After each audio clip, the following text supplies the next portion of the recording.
सहनाववतु सहनौ भुनक्तु सह वीर्यं करवावहै तेजस्विनावधीतमस्तु मा विद्विषावहै। ओम शांति शांति शांति।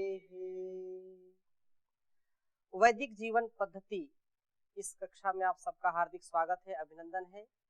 बहुत ही अच्छी चर्चा चल रही है ब्रह्मचर्य के ऊपर। और एक बार हम पुनः पिछली कक्षा में जो श्लोक पढ़े थे, जो स्वाध्याय किया था, पुनः एक बार उसकी पुनरावृत्ति करते हैं। मेरे साथ उच्चारण करेंगे सभी। मरणं बिंदु निपातेन वर्णं बिंदु पातेन जीवनं बिंदु धारणात् यावत् बिंदु स्थिरो देहे तावत् काल भयं कुतः। इस जीवन में जिसने ब्रह्मचर्य को धारण किया है वो कभी अन्याय से, अत्याचार से, भ्रष्टाचार से, जीवन की जो भी हानियां हैं या जीवन में जो भी दुरित आते हैं उनको वह उठा करके फेंक देता है। कभी भी वह निराश नहीं होता है, उसको मृत्यु का कभी भय नहीं होता है। जब तक जीता है शान से जीता है और जब मरता है तो भी शान से मरता है। ये ब्रह्मचर्य की शक्ति है। जो महाभारत के विशेष योद्धा भीष्म जी का जीवन देखिए, महर्षि देव दयानंद जी का जीवन देखिए। जब तक इन्होंने जिया शान से जिया और मरे भी तो शान से। किसी की गुलामी नहीं करता ब्रह्मचारी, उत्साह से लबालब भरा रहता है, जाल से ठसाठस भरा रहता है। जिसने ब्रह्मचर्य की घुट्टी पी है कभी किसी से हताशा निराशा का कोई प्रश्न ही नहीं कि वह उसको कोई माई का लाल हताश निराश कर सके। हमने पीछे चर्चा की थी कि आज का जो युवक है विदेशी शिक्षा में ज्यादा रुचि लेता है। भारतीय जो शिक्षा है उसको लगता है ये तो हमारे पुरखों की, इसको क्या पढ़ना। मिल्टन और शेक्सपियर की जो है उसको कविताएं ज्यादा अच्छी लगती हैं। गीता उपनिषद के श्लोक और मंत्र, वेद मंत्र उसको अच्छे नहीं लगते। जिसमें जीवन जीने की कला का रहस्य छिपा है उस पर वो ध्यान नहीं देता। ये युवा है और युवा जब भटकता है तो राष्ट्र भटकता है। युवा का जीवन यदि महान है तो राष्ट्र भी महान होगा। और जब युवा का जीवन पथभ्रष्ट हो जाता है तो राष्ट्र भी पथभ्रष्ट हो जाता है। क्योंकि जिस राष्ट्र के युवाओं में चरित्रता है, सच्चरित्रता, शुचिता, पवित्रता, शीलता है, वह राष्ट्र भी चरित्रवान होगा, महान होगा। भारतीय यही संस्कृति रही है, यही इसके संस्कार रहे हैं। और संस्कृति और संस्कार किससे मिलते हैं? वो मिलते हैं संस्कृत से। संस्कृत विद्या को लोगों ने भुला दिया। लॉर्ड मैकाले की शिक्षा को इतना प्रचारित और प्रसारित किया कि भारतीय, वो जानता था कि भारत के गुरुकुल जब तक हैं, जब तक यहां चरित्र का पाठ पढ़ाया जाएगा, जब तक ब्रह्मचर्य की घुट्टी पिलाई जाएगी, इस राष्ट्र का कोई बाल बांका नहीं कर सकता। इसलिए उसने जानबूझ करके भारत के गुरुकुलों को बंद कराया। क्यों? क्योंकि गुरुकुल में चाहे बालिकाओं का गुरुकुल रहता हो या बालकों का गुरुकुल रहता हो, उसमें जीवन का सच्चा मार्ग सिखाया जाता है, जीवन जीने की कला सिखाई जाती है, जितेंद्रिय बनाने का कार्य किया जाता है। और जिस राष्ट्र में व्यक्ति जितेंद्रिय होते हैं, चरित्रवान होते हैं, वे उनका जीवन महान बना करके अपने राष्ट्र को भी महान बनाते हैं। तो उसने जड़ काट दी, जहां से चरित्रवान, वीरवान, तेजस्वी, ओजस्वी ब्रह्मचारी, ब्रह्मचारियां निकलते थे, उसकी जड़ मैकाले ने कटवा दी। तब से राष्ट्र बिगड़ गया। जरूरत है फिर से तो परम पूज्य महाराज श्री के, परम पूज्य आचार्य श्री के पावन आशीर्वाद से, महर्षि देवदयानंद जी के पुरुषार्थ से आज हम उस शिक्षा को, उस विद्या को पुनः प्रतिष्ठित करने का सामर्थ्य अर्जित कर रहे हैं। राष्ट्र फिर से विश्व गुरु बने, इसके लिए हमको चरित्रवान बनना पड़ेगा, हमको वीरवान बनना पड़ेगा। आप रोज प्रार्थना करते हैं, क्या करते हैं? वीर्यमसि वीर्यमहि देहि, तेजोअसि तेजोमहि देहि, बलमसि। उस परमात्मा से, उस प्रभु से रोज प्रार्थना करते हैं तो उस परमात्मा की शक्ति उसकी भक्ति से मिलती है, और यही इस राष्ट्र का उत्थान कर सकते हैं। तो पुनः उसी विषय को आप में से किसी का कोई प्रश्न हो तो पूछ सकते हैं। ओम स्वामी जी। जी, जैसे सभी लोगों को पता है कि संस्कार से ही जो है हमारे पुत्र की, पुत्री की जीवन उचित बन सकता है जी। और ये भी सभी को पता है कि संस्कार जो है संस्कृत ज्ञान से ही मिल सकता है जी। और संस्कृत ज्ञान जो है वो वेद शक्ति है, और वेद जो है ऋषियों का धर्म है, और ऋषि धर्म शक्ति ब्रह्म ज्ञान से भरपूर है। तो सब जानते हुए भी अपने परिवार, अपने घरों में, टीवियों पर ये फिल्म का चैनल क्यों दिखाते हैं स्वामी जी? ऋषियों का चैनल क्यों नहीं लोग दिखाते हैं? बस हमारा क्वेश्चन है। ओम स्वामी। ये बात बिल्कुल आपकी ठीक है, और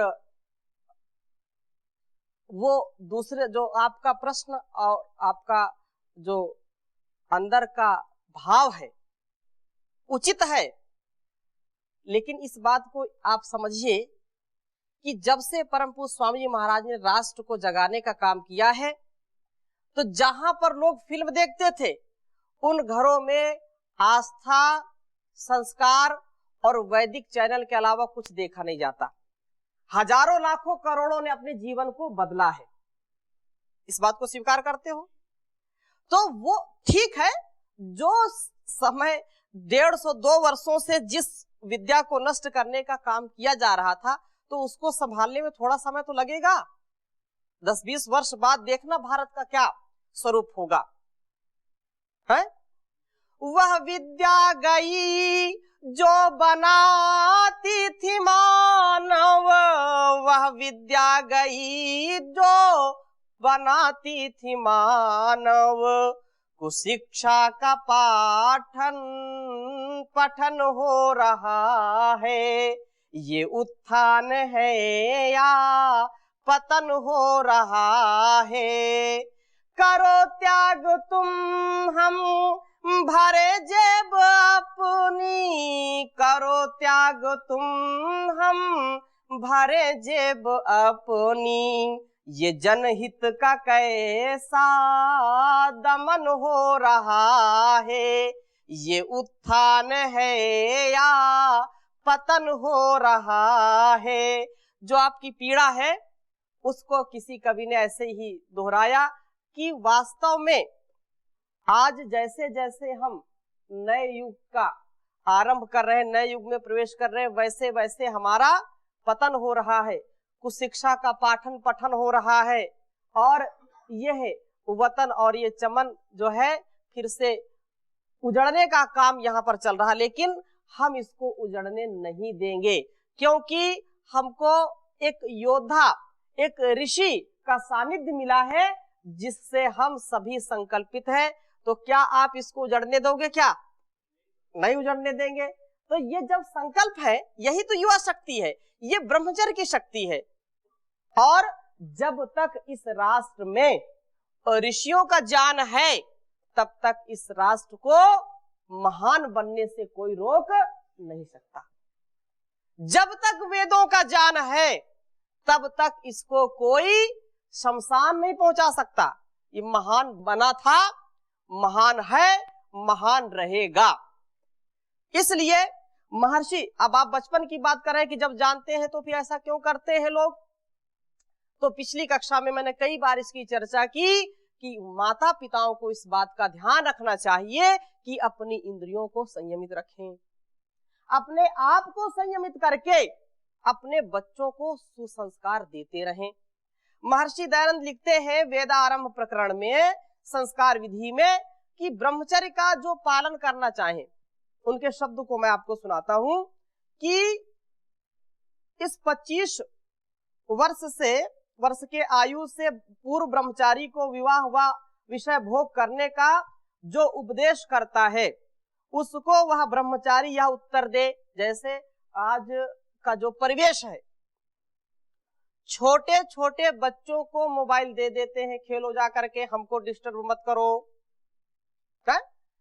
छोटे बच्चे ले गए कमरे में, शुरू कर दिया कुछ ना कुछ, जो चीज नहीं देखनी, जो चीज नहीं सुननी, उसी को सर्च करेंगे, उसी को देखेंगे।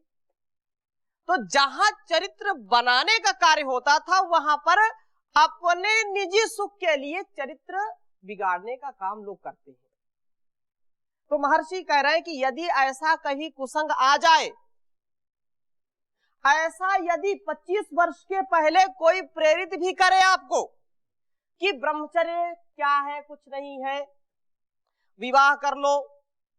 ये क्योंकि बीच में ऐसी प्रथा चली थी कि लोग 10 वर्ष में ही विवाह कर देते थे, 12 वर्ष में विवाह कर देते थे, ये परंपरा से चली थी। लेकिन अब तो 21 वर्ष के पहले शादी यदि करेंगे तो जेल की हवा खानी पड़ेगी है?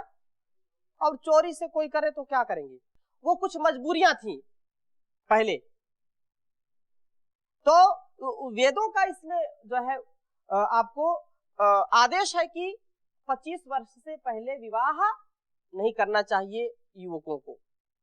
तो यदि कोई ऐसा आपका मतलब और भी जो गृहस्थ में जाना चाहते हैं, वैदिक चैनल के देखने वाले बहुत युवक और युवतियां इस जीवन में यदि ब्रह्मचर्य युक्त अपना जीवन जीना चाहते हैं, तो 25 वर्ष के पहले कभी भी आप ब्रह्मचर्य का जो है मन ना बनाएं, अर्थात ब्रह्मचर्य को अखंड प्रचंड तरीके से उसका पालन करें, उसको खंडित ना होने दें।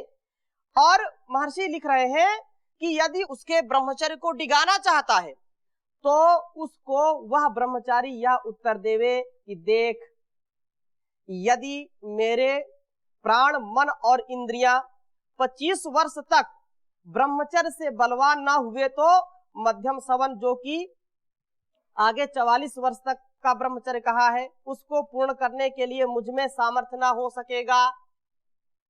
किंतु प्रथम कोटि का ब्रह्मचर्य मध्यम कोटि के ब्रह्मचर्य को सिद्ध करता है। इसलिए क्या मैं तुम्हारे सदृश मूर्ख हूं कि जो इस शरीर, प्राण, अंतःकरण और आत्मा के संयोग रूप सब शुभ गुण, कर्म और स्वभाव के साधन करने वाले इस संघात को शीघ्र नष्ट करके अपने मनुष्य देह धारण के फल से विमुख रहूं। अर्थात यदि वीर का नाश होगा तो कभी भी आत्मोन्नति व्यक्ति नहीं कर सकता, कभी भी शारीरिक उन्नति नहीं कर सकता, कभी भी उसका अंतःकरण विकसित नहीं हो सकता। आंतरिक और शारीरिक मतलब आत्मिक दुर्बलता आएगी, शारीरिक दुर्बलता आएगी यदि वह ब्रह्मचर्य का खंडन करता है, अब ब्रह्मचर्य का जो है सेवन करता है, विषयों का सेवन करता है। आगे कह रहे हैं कि जो है संघात को नष्ट भ्रष्ट मैं करके मनुष्य जीवन को कैसे, इस मनुष्य देह धारण के फल को कैसे उससे विमुख रहूं। अर्थात ये मानव का शरीर किस लिए मिला है? धर्म, अर्थ, काम और मोक्ष की प्राप्ति के लिए, पुरुषार्थ चतुष्टय के लिए, मोक्ष की प्राप्ति के लिए, परोपकार के लिए, परमार्थ के लिए ये जीवन मिला है, परमात्मा की भक्ति के लिए। और इसको यदि मैं मिट्टी में मिलाता हूं, ब्रह्मचर्य नष्ट करता हूं, तो इस मनुष्य जीवन का फल क्या होगा? उसके फल से मैं वंचित रहूंगा। बहुत पहले एक भजन सुना था, पाके सुंदर बदन कर प्रभु का भजन, दुनिया फानी का कोई भरोसा नहीं। कितने राजा गए, कितने रानी गई, राजधानी का कोई भरोसा नहीं। इस सुघड़ बेला में कर कमाई भली, नौजवानी का कोई भरोसा नहीं। इस तन को पाकर के, इस मन को पाकर के, इतना अच्छा और सुंदर तन मन पाकर के, परमात्मा के द्वारा इस धन को पाकर के यदि हमने अपने को महान नहीं बनाया तो फिर जीवन का कोई मूल्य नहीं है। ये इसको पाकर के हमको ब्रह्मचर्य युक्त जीवन जीना चाहिए, इंद्रिय जित होकर के, इंद्रियों की गुलामी नहीं, क्योंकि इंद्रियां हमारी सबसे बड़ी शत्रु हैं और इंद्रियां ही हमारी सबसे बड़ी मित्र हैं।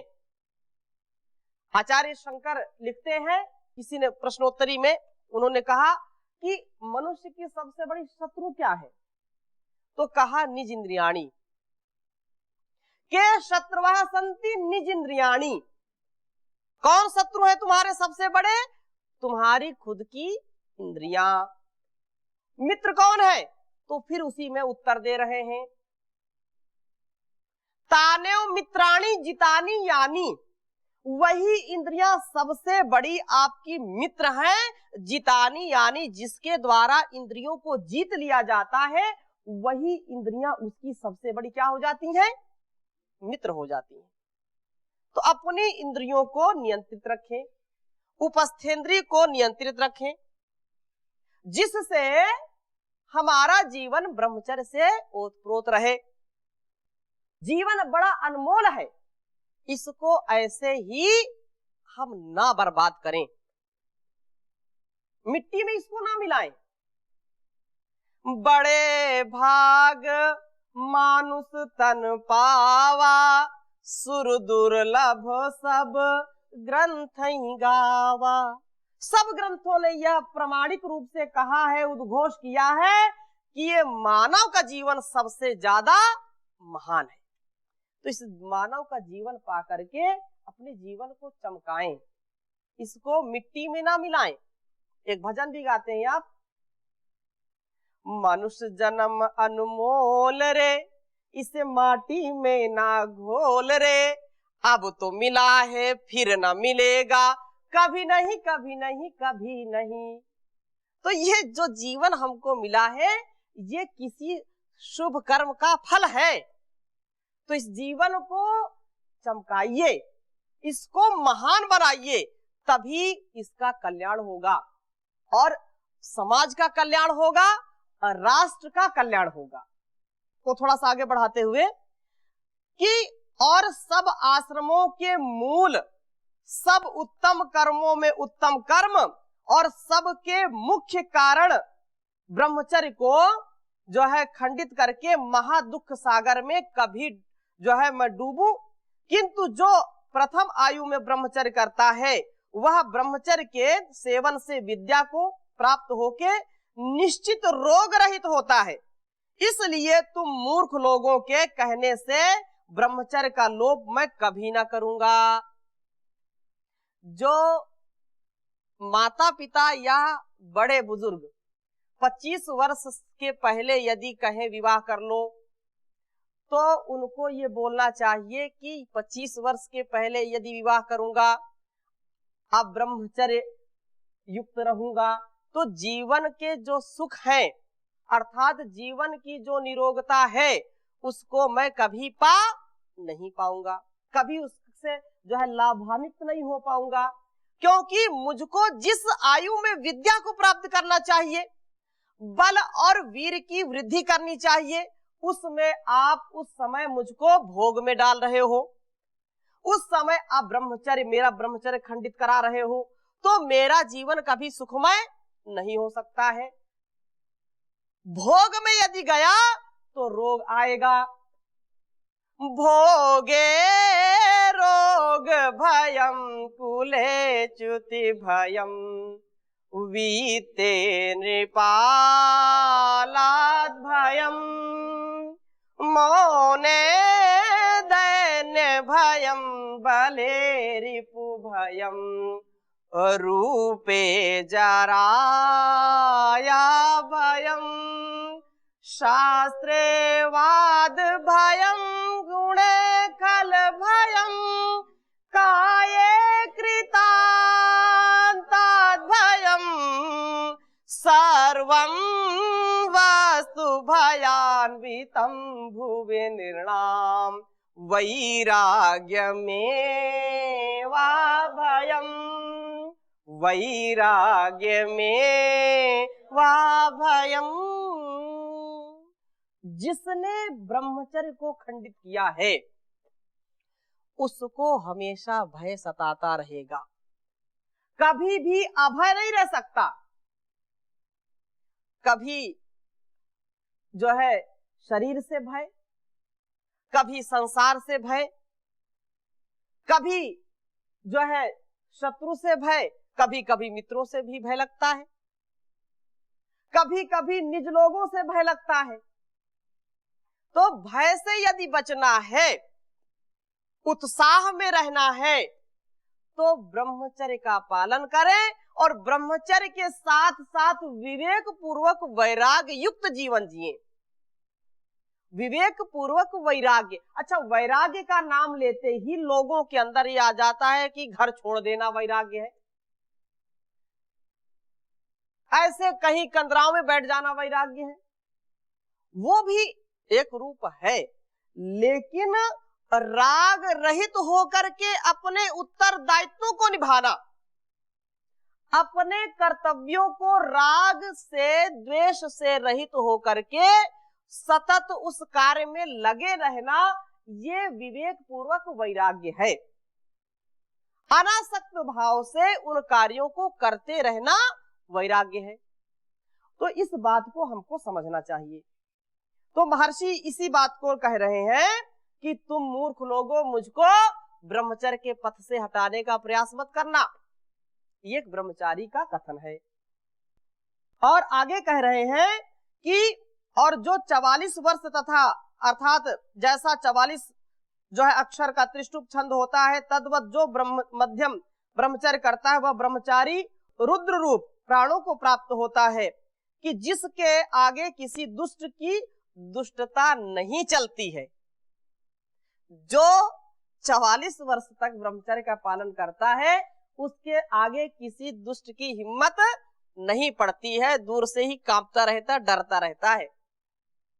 जैसे महर्षि दयानंद जी का जीवन चरित्र पढ़े आप कभी, तो उनको बहुत लोगों ने डराने धमकाने और कई बार तो उनको पीटने के लिए बड़े बड़े पहलवान भेज दिए। तो एक बार महर्षि गंगा के किनारे बैठे थे, ध्यान में मस्त थे, 2 पहलवान लाठी लेकर के आए, बड़े बड़े हट्टे कट्टे, और जैसे ही महर्षि ने उनको देखा, देख करके उन्होंने समझ लिया कि इनका इरादा नेक नहीं है। उन्होंने उसको जो है महर्षि को जब देखा तो कुछ ललकारने, कुछ ऐसा मन बनाया। महर्षि ने जैसे ही जो है वो आगे बढ़े, दोनों काख में बगल में दबा लिया और धड़ाम से कूद गए गंगा में, और थोड़ी देर तक वही पानी के अंदर उनको दबा के रखा। जब वो बिल्कुल वो होने लगे तो उनको छोड़ दिया और तैर करके उस पार निकल गए। कई बार अनेक प्रकार से कोई जो है तलवार लेकर के आया, जैसे तलवार उठाई महर्षि ने तलवार पकड़ दी और तलवार पकड़ करके ऐसे मोड़ दिया, जो है तलवार टूट गई। ये सत्य घटनाएं हैं। तो ये जो महर्षि यहाँ पर लिख रहे हैं तो ये सत्य है। जो अखंड ब्रह्मचर्य का पालन करता है वह कभी किसी से नहीं डरता, बल्कि दुष्ट लोग उससे डरते रहते हैं। इसलिए ब्रह्मचर्य करने वालों को कभी भी किसी से डरने की आवश्यकता नहीं होती है। यदि मध्यम ब्रह्मचर्य के सेवन करने वाले से कोई कहे कि तू इस ब्रह्मचर्य को छोड़, विवाह करके आनंद को प्राप्त हो, उसको ब्रह्मचारी यह उत्तर देवे कि जो सुख अधिक ब्रह्मचर्य आश्रम के सेवन से होता है और विषय संबंधी भी अधिक आनंद होता है, वह ब्रह्मचर्य को न करने से स्वप्न में भी कभी नहीं हो सकता। कहने का आशय यह है कि जो ब्रह्मचर्य में सुख है वो आनंद विषयों में कभी सपने में भी नहीं मिल सकता। बात समझ में आ रही है आपको? जितना सुख, जितनी शांति, जितना आनंद ब्रह्मचर्य को पालन करने में है, उतना विषयों को भोगने में सपने में भी नहीं आ सकता। इसलिए यह, क्योंकि सांसारिक व्यवहार, विषय और परमार्थ संबंधी पूर्ण सुख को ब्रह्मचारी ही प्राप्त होता है, अन्य कोई नहीं। इसलिए मैं इस सर्वोत्तम सुख प्राप्ति के साधन ब्रह्मचर्य का लोप न करके विद्वान, बलवान, आयुष्मान, धर्मात्मा होके संपूर्ण आनंद को प्राप्त होऊंगा। तुम्हारे निर्बुद्धियों के कहने से विवाह करके मैं स्वयं और कुल को नष्ट भ्रष्ट कभी नहीं करूंगा। तो ये उत्तम शिक्षा माता पिता के द्वारा देनी चाहिए, गुरु आचार्य के द्वारा देनी चाहिए, ताकि जैसे आप लोग प्रश्न कर रहे थे कि आज के युवक जो है या युवतियां पथभ्रष्ट हो जाते हैं, तो वो कभी पथभ्रष्ट नहीं होंगे। क्यों? क्योंकि वो जो उनको पथभ्रष्ट करने का प्रयास करेंगे उनको ऐसा जवाब देंगे कि दोबारा वो हिम्मत नहीं करेंगे कि हम इनको अब ब्रह्मचर्य की घुट्टी पिलाएं। वो जान जाएंगे कि ये भाई अपने जो है पक्के इरादे से टस से मस होने वाले नहीं है। इसलिए इसका सभी को जो है ध्यान पूर्वक, प्रयास पूर्वक उत्तमता को धारण करने का प्रयास करना चाहिए। यही सबके लिए कल्याणकारी है, यही राष्ट्र के लिए उपकारी है। और कोई दुनिया का कितना भी ऐश्वर्य पाले, यदि ब्रह्मचर्य का ऐश्वर्य नहीं है तो ब्रह्मचर्य के बिना आपको कहीं सुख नहीं मिल सकता। ठीक है, संसार के सुख आपको हो सकते पैसे ज्यादा हो, आप अच्छे अच्छे बिस्तर खरीद लीजिए, लेकिन नींद अच्छी नहीं आएगी। जो ब्रह्मचारी है आराम से दिन भर जो है पढ़ता लिखता है, सेवा सत्कार करता है, रात में आराम से सोता है, चैन की नींद। लेकिन जो अब्रह्मचर्य युक्त रहता है तो उसको अच्छी नींद भी नहीं आती, जठराग्नि मंद पड़ जाएगी, आंखें धस जाएंगी, दिखाई कम पड़ेगा, अनेक दोष उत्पन्न हो जाते हैं। इसलिए ब्रह्मचर्य का पालन आवश्यक है। आज की चर्चा में यही तक, शेष चर्चा अगली कक्षा में करेंगे। ओम शांति शांति शांति।